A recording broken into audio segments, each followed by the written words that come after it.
Hi there, this is Jordan, and I am just reviewing my presentation for the Portman Hotel case study. Just a quick overview of the goals that the hotel was attempting to accomplish.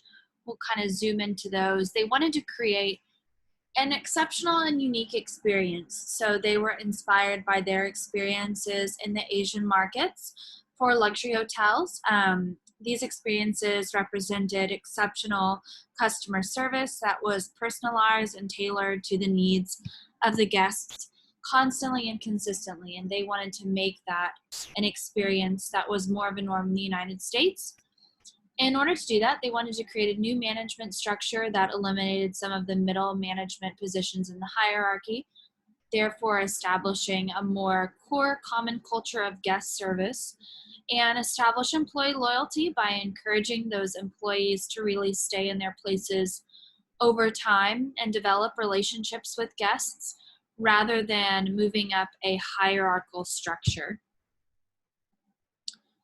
The issues with these goals and the way that they implemented the five team plan for each personal valet to work in teams of five for different floors and different guests were that there were still cultural differences in the United States that had not yet been made up for by the implementation of these plans. So the United States market was still not prepared to receive and tip accordingly, even though they had done a good job in executing more of the aesthetic and thematic details of the hotel.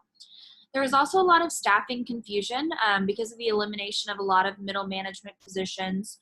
A lot of the personal valets didn't know who to report to. They didn't know a lot of the more complicated delineation of many aspects of their job, how to clean different rooms, the timing, the scheduling, where resources were, and how they were allocated. And the financial morale was very low. There was a lot of turnover because it was not a consistent and high amount of pay, especially for such a wide range of ages and backgrounds for each of the personal valets to be working from.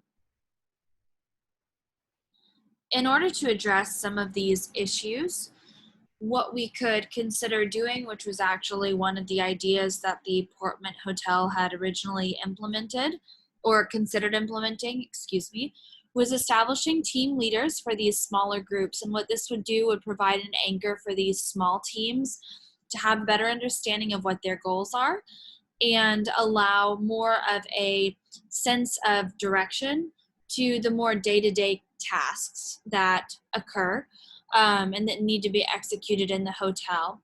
So we need to make those performance-related goals extremely clear so that there's no confusion about how resources are structured, about how we're going to meet the guests' needs, because everything from cleaning rooms to answering calls is going to be very structured with metrics.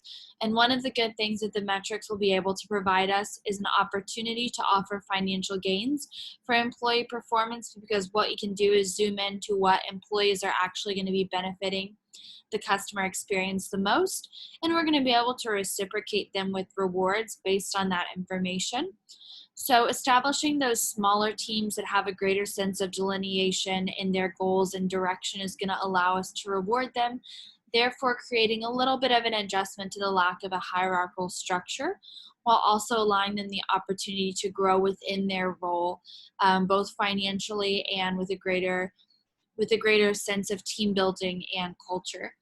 And that would be kind of a good summation of what we could do to adjust the method that the Portman Hotel has taken to address some of these issues.